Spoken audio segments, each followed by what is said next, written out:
નમસ્કાર વિદ્યાર્થી મિત્રો અને ગુડ મોર્નિંગ. આજના વિષયની અંદર એટલે કે આપણે સેક્રેટરીયલ પ્રેક્ટિસ વિશે ચર્ચા કરીશું આજના લેક્ચરમાં. અને જો જેમાં વાત કરવામાં આવે તો એસપી અને સીસીની અંદર આપણે જોઈએ છીએ કે બે અલગ અલગ વિભાગો, અને જેમાં આપણે અત્યારે બીજો વિભાગ કે જેના વિશે અહીંયા આપણે ચર્ચા કરીશું. અને બીજા વિભાગની અંદર જે ચેપ્ટર નંબર 4 એટલે કે સભ્યપદ કે જે આપણે ચેપ્ટર વિશે ચર્ચા થોડો ઘણો જે ચેપ્ટર અહીંયા જોઈ લીધેલું હતું, જેની અંદર આપણે જોયું હતું સભ્યપદ, જેનો અર્થ અને એની વ્યાખ્યા. એના પછી જોયું હતું સભ્ય અને શેર હોલ્ડર, પરંતુ આ પ્રશ્ન બોર્ડ દ્વારા કે જે કેન્સલ કરવામાં આવેલો છે. એના પછી સભ્ય અને શેર હોલ્ડર વચ્ચેનો તફાવત, તો જે 4.2 અને 4.3 એટલે કે આ બે પ્રશ્નો સરકાર અથવા તો બોર્ડ દ્વારા શું કરવામાં આવેલા, કેન્સલ કરવામાં આવેલા. એટલે કે તમારે હવે પરીક્ષાની અંદર આ બે પ્રશ્નો વાંચવાની જરૂર રહેતી નથી. એના પછી જો આપણે આગળ વધીએ તો એના પછી જોયું હતું સભ્યપદ કોણ મેળવી શકે.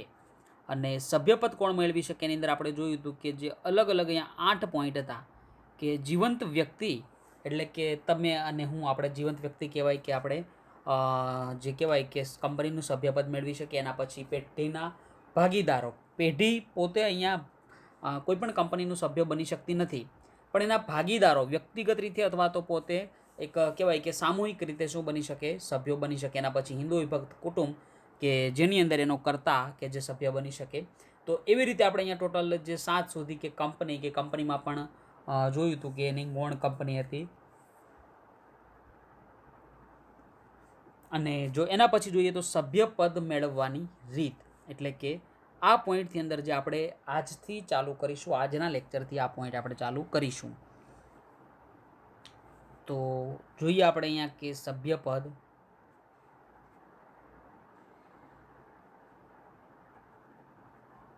ઓકે, સભ્યપદ મેળવવાની રીતો.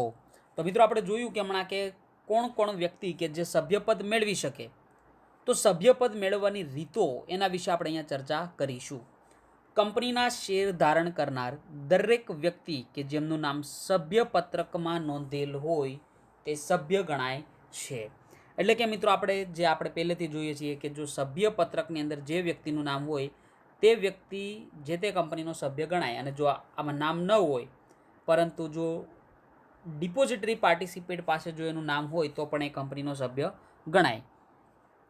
કંપનીનું સભ્યપદ મેળવવા માટેની જે જુદી જુદી અહીંયા રીતો છે એ સૌથી પ્રથમ આપણે અહીંયા જોઈશું.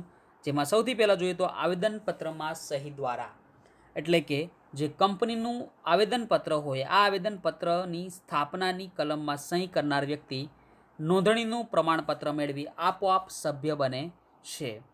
કંપનીમાં સભ્ય થવા માટે સભ્યની લેખિત સંમતિ અને સભ્યપત્રકમાં નામ હોવું તે પૂર્વ શરત છે. એટલે કે મિત્રો જે પણ વ્યક્તિ હોય કે જે કંપનીમાં સભ્ય થવા માટે સભ્યની લેખિત સંમતિ લેવી પડે. જેમ કે સમજો કે કોઈ કંપનીમાં ABC અને D આ 4 સભ્યો, જેમ કે જોવા જઈએ તો સભ્યો ઘણા બધા હોય, પરંતુ આપણે ઉદાહરણ માટે લઈએ કે અહીંયા 4 સભ્યો. હવે સમજો કે એ વ્યક્તિને જો અહીંયા સભ્ય બનાવવો હોય તો કહેવાય કે એની લેખિત સંમતિ હોવી જોઈએ અને સભ્યપત્રકમાં એનું નામ હોવું તે પૂર્વ શરત છે. તો આપણે એ વ્યક્તિને અહીંયા સભ્ય બનાવી શકાય. તેમ છતાં સ્થાપનાની કલમમાં સહી કરનારને આ શરત લાગુ પડતી નથી. એના પછી જોઈએ તો શેર ફાળવણી દ્વારા, એટલે કે મિત્રો સભ્યપદ મેળવવાની જો આ બીજી રીત કહેવાય કે શેર ફાળવણી દ્વારા. એટલે કે જે પણ વ્યક્તિ કે જે સભ્ય બને એને શું આપવામાં આવે, શેર આપવામાં આવે. કંપની વિજ્ઞાપન પત્ર દ્વારા જાહેર જનતાને શેર ભરણા માટે જાહેર આમંત્રણ આપે છે. એટલે કે મિત્રો જે પણ કંપની છે, જે તે કંપની કે જે વિજ્ઞાપન પત્ર એટલે કે એક જાહેરાત પત્ર દ્વારા જાહેર જનતા એટલે કે તમે અને અમારા જેવા જે વ્યક્તિઓ હોય આ વ્યક્તિઓને શું કરે, શેર ભરણા માટે એક આમંત્રણ આપે. જેના અનુસંધાનમાં વ્યક્તિઓ શેર ખરીદવા માટે શું કરે, અરજી કરે છે. જેમની અરજી મંજૂર થાય ત્યારે તે અરજદારનું નામ સભ્યપત્રકમાં નોંધવામાં આવે અને પરિણામે તે કંપનીનો સભ્ય બને છે અને એને સભ્યપદ પ્રાપ્ત થાય છે. તો મિત્રો સિમ્પલ વસ્તુ છે કે શેર ફાળવણી એટલે કે જે પણ કંપની શેર બહાર પાડતી હોય, આ શેર કે જે વ્યક્તિ અરજી કરે અને જેના શેર મંજૂર થાય તો એ વ્યક્તિ શું થાય, અહીંયા કંપનીનું સભ્ય બને. તમને એક ઉદાહરણ આપું કે સમજો એ વ્યક્તિ કે જે કંપનીમાં અરજી કરે શેર ખરીદવા માટે, પણ અહીંયા થાય છે શું કે અરજી એ વ્યક્તિ દ્વારા પણ કરવામાં આવી અને બી વ્યક્તિ કે જેના દ્વારા પણ અરજી કરવામાં આવે છે. પણ એ એક વસ્તુ જે આપણે ધ્યાનમાં રાખવી છીએ કે સમજો એ વ્યક્તિની અરજી મંજૂર થાય, બી વ્યક્તિની અરજી ના મંજૂર થાય, તો બી વ્યક્તિ અહીંયા સભ્યપદ પ્રાપ્ત કરી શકતો નથી, પણ માત્ર એ વ્યક્તિ કે જે કંપનીનો સભ્ય બની શકે. એના પછી આગળ જોઈએ તો શેર ફેરબદલી દ્વારા, એટલે કે જ્યારે કોઈ શેર હોલ્ડર પોતાના શેર અન્ય વ્યક્તિને વેચે ત્યારે શેર ફેરબદલીની વિધિને અનુસરીને શેર ખરીદનાર વ્યક્તિ કંપનીનું સભ્યપદ મેળવે છે. એટલે કે સમજો એ વ્યક્તિ કે જે ઓલરેડી સમજો કે કંપનીનો સભ્ય છે, જેની અંદર કોઈ પણ કંપની હોઈ શકે, એવું જરૂરી નથી કે આપણે કોઈ સ્પેસિફિક કંપની લેવી, કોઈ પણ કંપનીનો સભ્ય એ વ્યક્તિ છે. હવે એ વ્યક્તિ પાસે સમજો કે જે શેર હોય એ શેર વેચી દેવા માંગે છે અને એ વેચી અને કયા વ્યક્તિને આપે છે, તો બી વ્યક્તિને આ શેર આપવામાં આવે છે. તો હવે અહીંયા જે વ્યક્તિ સભ્ય બનશે કોણ બનશે? બી વ્યક્તિ કે જે કંપનીનું સભ્યપદ મેળવે છે. જ્યારે કોઈ કારણસર અથવા તો કોઈ શેર હોલ્ડર પોતાના શેર અન્ય વ્યક્તિને વેચે ત્યારે શેર ફેરબદલીની વિધિને અનુસરીને શેર ખરીદનાર વ્યક્તિ કંપનીનું સભ્યપદ મેળવે છે અને આવી શેર ફેરબદલી કંપની ધારાની જોગવાઈ અને કંપનીના નિયમનપત્રને આધીન કરી શકાય છે. એટલે કે મિત્રો જે શેર ફેરબદલી કોને કહેવાય મેં તમને અહીંયા સમજાવવાની કોશિશ કરી, પૂરો પ્રયત્ન કર્યો. અને એની અંદર આપણે જોયું કે જેમાં કંપની ધારાની જે જોગવાઈ હોય અને સાથે સાથે જે નિયમન પત્ર હોય કંપનીનું, એને આધીન આ શેર ફેરબદલી થવી જોઈએ. એના પછી જોઈએ તો કાયદાકીય હસ્તાંતરણ દ્વારા, એટલે કે સમજો જ્યારે કોઈ પણ શેર હોલ્ડરનું અવસાન થાય અથવા તો સમજો કે એ નાદાર થાય અથવા તો અસ્થિર મગજનો થાય. અહીંયા 3 વસ્તુ આપણે ધ્યાનમાં રાખીશું. અવસાન એટલે કે મૃત્યુ પામે, નાદાર થાય એટલે કે સમજો કે એની પાસે કોઈ સંપત્તિ ના હોય અને કોર્ટ દ્વારા એને નાદાર જાહેર કરવામાં આવે, અસ્થિર મગજનો એટલે કે પાગલ હોય અથવા તો જેને કહેવાય કે ગાંડો હોય. તો જ્યારે કોઈ વ્યક્તિ સમજો કે જેનું અવસાન થાય કે કોઈ વ્યક્તિ નાદાર અથવા તો કહેવાય કે અસ્થિર મગજનો જાહેર થાય ત્યારે કાયદાકીય પ્રક્રિયા દ્વારા ફરજિયાત ફેરબદલી આવશ્યક બને છે. આવા સંજોગોમાં તેનો વારસદાર કે કાયદેસરના પ્રતિનિધિ કે જે સભ્ય બને છે. એટલે કે સમજો એ વ્યક્તિ અને બી વ્યક્તિ, એ વ્યક્તિનો છોકરો બી વ્યક્તિ છે. હવે સમજો કે એ વ્યક્તિનું અવસાન થાય તો આ શેર કોને ટ્રાન્સફર થઈ જાય? બી વ્યક્તિને, એના પુત્રને એટલે કે એના વારસદારને. પરિણામે તેમનું નામ સભ્યપત્રકમાં દાખલ થતાં તે વ્યક્તિ શું બની જાય? અહીંયા સભ્ય બને છે, એટલે કે સભ્યપદ મેળવે છે. અને કાયદાકીય પ્રક્રિયા દ્વારા થતી ફેરબદલી માટે કંપની સમક્ષ પોતાના અધિકાર પત્ર રજૂ કરવા પડે છે. તો મિત્રો બી વ્યક્તિ કે સમજો એના જે પિતા હતા એ વ્યક્તિનું મૃત્યુ થયું તો બી વ્યક્તિને આ બધા શેર મળી ગયા, તો બી વ્યક્તિએ અહીંયા શું કરવું પડે કે જે શેર ઉપર એનો અધિકાર છે એવા અધિકાર પત્ર પણ રજૂ કરવા પડે. એના પછી આગળનો પોઈન્ટ જોઈએ તો અવેજ તરીકે મેળવેલા શેર દ્વારા. તો મિત્રો અવેજ, તો અવેજ એટલે શું થાય કે જે કહેવાય કે રોકડના બદલામાં આપણે જોઈએ હમણાં એટલે તમને સરળતાથી ખ્યાલ આવી જશે કે કંપની અસ્તિત્વમાં આવે અને ધંધો શરૂ કરે ત્યાં સુધીમાં અનેક નિષ્ણાંત વ્યક્તિની સેવા લેવી જરૂરી બને છે. એટલે કે મિત્રો જ્યારે કોઈ પણ કંપની કે જેની સ્થાપના કરવામાં આવે ત્યાંથી લઈ અને દરેક સમયે કંપનીને અમુક નિષ્ણાંત વ્યક્તિઓની જરૂર પડે. આવી સેવા આપનાર વ્યક્તિઓની તેમની સેવા કે કામગીરીના મહેનતાણાના બદલામાં પૂર્ણ ભરપાઈ થયેલા શેર કંપની અવેજમાં આપે છે. એટલે કે સમજો કે અહીંયા બી વ્યક્તિ કે જે કોઈ નિષ્ણાંત છે અને એ લિમિટેડ નામની અહીંયા કંપની, તો અહીંયા સમજો કે બી વ્યક્તિ કે જે લિમિટેડ કંપનીને કોઈ સેવા આપે છે તો એ વ્યક્તિને શું કરશે? જે કહેવાય કે એ વ્યક્તિ એને એ લિમિટેડ કંપની જે એને શેર આપશે જે પૂર્ણ ભરપાઈ થયેલા, એટલે કે 10 રૂપિયાનો શેર હોય તો 10 રૂપિયા ભરપાઈ થયેલા છે. એટલે કે બી વ્યક્તિને અહીંયા કોઈ રૂપિયા આપવાની જરૂર રહેશે નહીં. પરિણામે તે વ્યક્તિનું નામ સભ્યપત્રકમાં નોંધવામાં આવે છે અને તે સભ્યપદ મેળવે છે. એના પછી એક જોઈએ આગળ તો સભ્ય તરીકેનો ખોટો દેખાવ કરીને. એટલે કે મિત્રો ઘણીવાર તમે જોયું છે કે જે કોઈ વ્યક્તિ કે જે સભ્ય હોતો નથી પરંતુ તેઓ દેખાવ કરે. જ્યારે કોઈ સભ્ય પોતાના શેર અન્યને વેચે ત્યારે તેના સભ્યપદનો શું આવે? અંત આવે. તેની પાસે સભ્યપદ ન હોવા છતાં, એટલે કે સમજો એ વ્યક્તિએ જે પોતાની પાસે શેર હતા એ કોને વેચી દીધા? બી વ્યક્તિને. એટલે કે હવે એ વ્યક્તિ પાસે કોઈ શેર છે નહીં, તેની પાસે સભ્યપદ ન હોવા છતાં, એટલે કે એ વ્યક્તિ પાસે સભ્યપદ નથી, તેમ છતાં કંપનીના સભ્યપત્રકમાં નામ ચાલુ રહેવા દે, પોતે સભ્ય છે તેવો દેખાવ કરે, આભાસી વર્તન દ્વારા સભ્ય તરીકેના હકનો ઉપયોગ કરે અને પરિણામે સભ્ય તરીકે જવાબદારી ઉદ્ભવે ત્યારે વર્તમાનમાં તે સભ્ય નથી તેવી દલીલ કરે તો તે માન્ય ગણાતી નથી.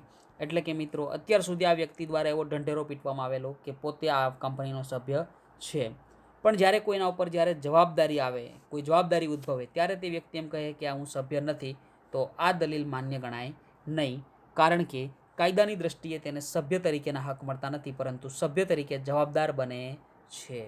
તો મિત્રો અહીંયા આપણે જોયું કે સભ્ય તરીકેનો ખોટો દેખાવ કરે તો અહીંયા આપણને એક સલાહ પણ મળે કે કોઈ વ્યક્તિએ ક્યારેય ખોટો દેખાવ કરવો જોઈએ નહીં. અને એના પછી એક આગળનો પોઈન્ટ જોઈએ તો ત્યાગપત્રનો ઉપયોગ કરીને, એટલે કે વર્તમાન શેર હોલ્ડરને હકના શેર ખરીદવા માટે મળેલ હકનો સંપૂર્ણ કે આંશિક રીતે અન્યની તરફેણમાં જતો કરે ત્યારે ત્યાગપત્રનો ઉપયોગ કરે છે. તો મિત્રો આપણે ત્યાગપત્ર વિશે જોયું હતું પહેલાં બીજા ચેપ્ટરોની અંદર કે ત્યાગપત્ર એટલે કે જ્યારે હકના શેર, સમજો કે એ વ્યક્તિ કે જે ઓલરેડી કંપનીનો સભ્ય છે, હવે હકના શેર પહેલાં કોને આપવામાં આવે તો કંપનીના સભ્યને, એટલે કે એ વ્યક્તિને.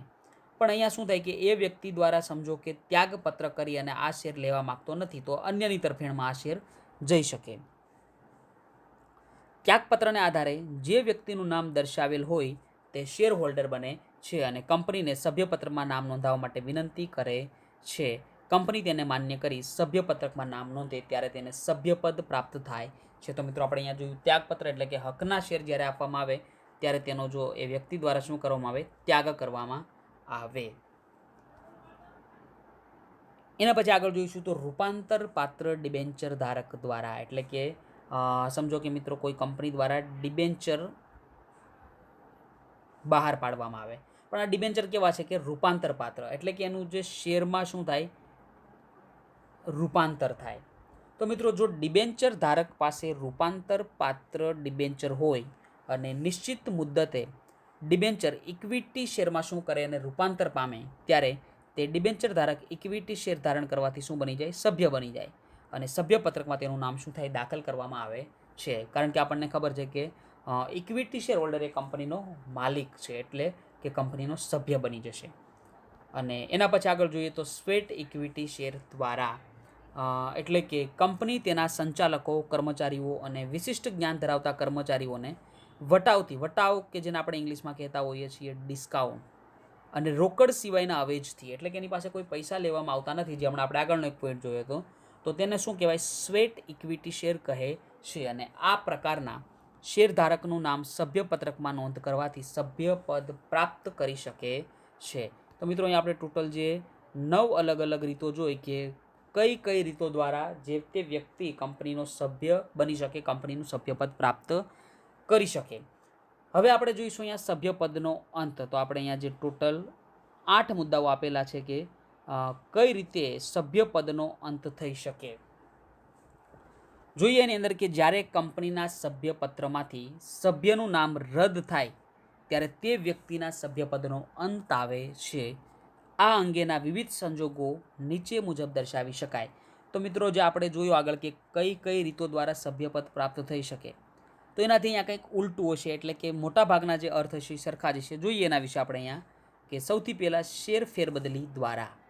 તો આપણે જોયું હતું કે એ વ્યક્તિ બી વ્યક્તિને શેર વેચી નાખે, શેર ફેરબદલ કરે, ત્યારે બી વ્યક્તિ કંપનીનો સભ્ય બનતો હતો, જે આપણે પાછળ જોયું હતું. તો એ વ્યક્તિએ જે શેર બી વ્યક્તિને વેચી નાખ્યા, એટલે કે હવે એ વ્યક્તિ પાસે કોઈ શેર રહેતા નથી, એટલે કે એ વ્યક્તિનો અહીંયા સભ્યપદનો શું આવે, અંત આવે છે.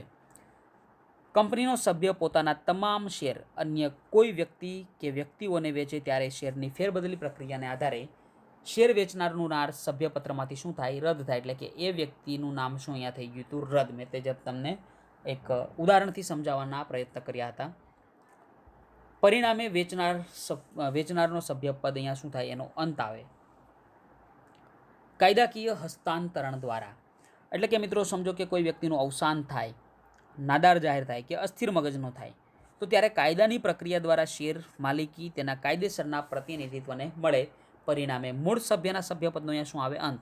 એટલે કે આપણે જોયું હતું કે એ વ્યક્તિ કે જેનો પુત્ર હતો બી વ્યક્તિ, હવે એ વ્યક્તિનું અવસાન થાય ત્યારે આ બધા શેર કોના નામે જતા રહે, બી વ્યક્તિના, એટલે કે એ વ્યક્તિ હવે કંપનીનો સભ્ય રહેતો નથી. શેર જપ્તી દ્વારા, તો આપણને મિત્રો ખબર હશે કે જ્યારે પણ શેરની કિંમત સમજો કે 10 રૂપિયા હોય, તો તમે જોયું હશે કે 10 રૂપિયા જ્યારે હોય તો એની અંદર હપ્તા સિસ્ટમ હોય શેરની અંદર, કે પેલો સૌથી પહેલાં આપણે જો જોવા જઈએ તો તમારે અરજીના નાણાં ચૂકવવા પડે, સમજો કે 3 રૂપિયા. એના પછી મંજૂરી વખતે 2 રૂપિયા, અને પહેલો હપ્તો 3 રૂપિયા અને બીજો હપ્તો 2 રૂપિયા. હવે સમજો કે કોઈ વ્યક્તિએ અરજી અને મંજૂરીના નાણાં ચૂકવી દીધા, પણ એ વ્યક્તિએ હપ્તા નથી ભરેલા, તો એના શેર શું કરવામાં આવે? જપ્ત કરવામાં આવે. એટલે કે એ વ્યક્તિએ આવું કરેલું ખરાબ કામ કે એણે 2 હપ્તા ન ભર્યા, પહેલો અને બીજો, એટલે કે 3 રૂપિયાનો અને 2 રૂપિયાનો હપ્તો. તો હવે એ વ્યક્તિના જે શેર હશે એ શું કરવામાં આવશે? જપ્ત કરવામાં આવશે. એટલે કે એ વ્યક્તિનો અહીંયા સભ્યપદનો શું આવી જાય? અંત આવે છે. કંપનીએ શેર પરના હપ્તા મંગાવ્યા હોય અને નિયત મુદ્દતમાં શેર હોલ્ડર હપ્તાની રકમ ન ભરે ત્યારે યોગ્ય કાર્યવાહી બાદ તેના શેર શું કરવામાં આવે? જપ્ત કરવામાં આવે, અને પરિણામે તે શેર હોલ્ડરનું નામ સભ્યપત્રકમાંથી રદ થતાં સભ્યપદનો અંત આવે છે. જો કે શેર જપ્તી અંગેની જોગવાઈ કંપનીના નિયમન પત્રમાં હોવી જરૂરી છે. એટલે કે મિત્રો, જે કંપનીનું જે નિયમન પત્ર હોય, નિયમન એટલે કે કંપનીનું કઈ રીતે આપણે ચલાવીશું એવું એક પત્ર બનાવવામાં આવે, જેની અંદર બધી કન્ડિશનો જે આપણે બીએની અંદર જોઈશું ત્યારે તમને બધો ખ્યાલ આવી જશે. એના પછી આગળનો પોઈન્ટ જોઈએ તો શેર લિયનના હકનો ઉપયોગ કરે ત્યારે. તો જોઈએ કે શેર લિયન એટલે શું. કંપનીના નિયમન પત્રમાં શેર લિયન અંગે જોગવાઈ હોય તો કંપની પોતાની લેણી રકમ વસૂલ કરવા માટે શેર હોલ્ડરને નોટિસ આપે, અને જ્યારે કંપની શેર લિયનના હકનો ઉપયોગ કરી પોતાનું લેણું વસૂલ કરવા શેર હોલ્ડરના શેર વેચી દે ત્યારે મૂળ શેર હોલ્ડરના સભ્યપદનો શું આવે? અહીંયા અંત. જે તમને એક ઉદાહરણ દ્વારા સમજાવું કે એ વ્યક્તિ કે જે સમજો કે કંપનીનો સભ્ય છે, પરંતુ એ વ્યક્તિ પાસે સમજો કે કંપનીએ અમુક રકમ કે જે લેવાની થાય છે, અને એ વ્યક્તિ સમજો કે આપતો નથી, તો અહીંયા કંપની શું કરશે? એ વ્યક્તિના જે શેર હશે એને પોતાની પાસે લેશે અને બીજા અન્ય વ્યક્તિને શું કરશે? એ વેચી નાખશે, અને જે વેચવામાંથી જે પૈસા મળશે એમાંથી આ કંપની પોતાની રકમ શું કરશે? વસૂલ કરશે. તો અહીંયા એ વ્યક્તિ કે જેના સભ્યપદનો શું આવી જશે? હવે અંત આવે છે. એના પછી જોઈએ તો રિડીમેબલ પ્રેફરન્સ શેરના નાણાં પરત કરે ત્યારે. એટલે કે રિડીમેબલ એટલે કે તમારે જેમાં 2 પ્રકાર હોઈ શકે, એક રિડીમેબલ અને બીજું કહેવાય ઇરિડીમેબલ. જેમાં રિડીમેબલ પ્રેફરન્સ શેર એટલે કે કંપની કે જે શું કરશે કે જે મુદ્દત પૂરી થાય, મુદ્દત પૂરી થતાં કંપની શેર પરત લઈ અને નાણાં શું કરે? ચૂકવી આપે. હવે સમજો કે એ વ્યક્તિ પાસે જે રિડીમેબલ શેર હતા, તો એ વ્યક્તિના શેર હવે કંપની લઈ લેશે અને કંપની એને નાણાં પાછા આપશે. તો અહીંયા એ વ્યક્તિનો જે સભ્યપદ કે જેનું શું આવે? અહીંયા અંત આવે છે. શેર વહેંચણી રદ કરાવે ત્યારે. તો જો એની અંદર આપણે જોવા જઈએ કે શેર વહેંચણી રદ કરવામાં આવે, કંપની ધારામાં જણાવેલ નિયમિત શેર વહેંચણી માટેની જોગવાઈઓનો ભંગ થતો હોય ત્યારે અસર પામતા શેરધારકો શેર વહેંચણી રદ કરાવે છે, જેથી તેઓના સભ્યપદનો શું આવે? અંત આવે છે. એટલે કે મિત્રો કે કંપની ધારામાં સમજો કે જે પણ જોગવાઈઓ હોય, જોગવાઈઓનું પાલન કરી અને શેર વહેંચણી થવી જોઈએ, પરંતુ સમજો કે આ જો જોગવાઈઓનો ભંગ થાય તો તેને જેટલા પણ એ શેર હોલ્ડરોને અસર કરે, સભ્યોને અસર કરે, તો આ શેરધારકો શું કરી શકે? શેર વહેંચણી રદ કરાવે, અને જેથી તેઓના સભ્યપદનો અહીંયા શું આવે? અંત આવે છે. કંપની સમેટી લેવામાં આવે ત્યારે. એટલે કે કંપની જ્યારે બંધ કરવામાં આવે, તો મિત્રો બંધ ક્યારે કરવામાં આવે? કે કંપની જ્યારે પોતાનો ધંધો બંધ કરે અથવા તો સમજો કે ફડચામાં એટલે કે નુકસાનમાં જાય, ત્યારે અંત સાથે જ સભ્યપદનો પણ શું આવી જાય? અંત આવી જાય. કારણ કે હવે કંપનીનું અસ્તિત્વ જ નથી, તો એના સભ્યો પણ રહેવાના નથી. અને એના પછી આ છેલ્લો પોઈન્ટ આપણે જોઈ લઈએ તો કંપનીઓના સંયોજન અથવા તો જોડાણ દ્વારા. તો મિત્રો સંયોજન એટલે કે સમજો એ લિમિટેડ કંપની અને બી લિમિટેડ કંપની, કે આ બંને કંપની હવે સમજો કે એનું જોડાણ કરવામાં આવે, બંને કંપનીનું સંયોજન કરવામાં આવે. કંપનીઓ પૈકી કોઈ એક કંપનીનું બીજી કંપનીમાં સંયોજન થાય, અથવા 2 કંપનીઓ સમજો કે જોડાણ કરી નવી કંપની સ્થાપે ત્યારે અસ્તિત્વ ગુમાવનાર કંપનીના સભ્યોના સભ્યપદનો શું આવશે? અંત આવશે. જો કે અસ્તિત્વ ગુમાવનાર કંપનીના સભ્યો સૂચિત શરતોને આધીન નવી કંપનીનું સભ્યપદ મેળવી શકે છે. એટલે કે હું તમને એક ઉદાહરણ આપીશ કે સમજો કે એ અને બી કંપની, તો એ કંપનીના જેટલા પણ સભ્યો બી કંપનીના, હવે આ કંપની ભેગી થઈ અને નવી કંપની કઈ બની? સી. તો એ કંપનીના જેટલો સભ્યો હતા એના બધાને સભ્યપદ શું થઈ જાય? અહીંયા રદ થશે. પણ કેટલીક શરતોને આધીન જેટલા પણ સભ્યો છે એને નવી કંપની એટલે કે સી કંપનીનું એ લોકો સભ્યપદ મેળવી શકે છે. તો મિત્રો અહીંયા આપણે જોયું કે કઈ રીતે કંપનીના જે સભ્યો હોય એનું સભ્યપદનો અંત આવે અને કઈ રીતે લોકોને સભ્યપદ મળે, બંને વિશે આપણે ચર્ચા કરી આજના લેક્ચરની અંદર. તો આજના લેક્ચરની આપણે અહીંયા પૂર્ણાહુતિ કરીએ અને એના પહેલાં તમને એકવાર thanks to all of you friend. Take care and bye bye.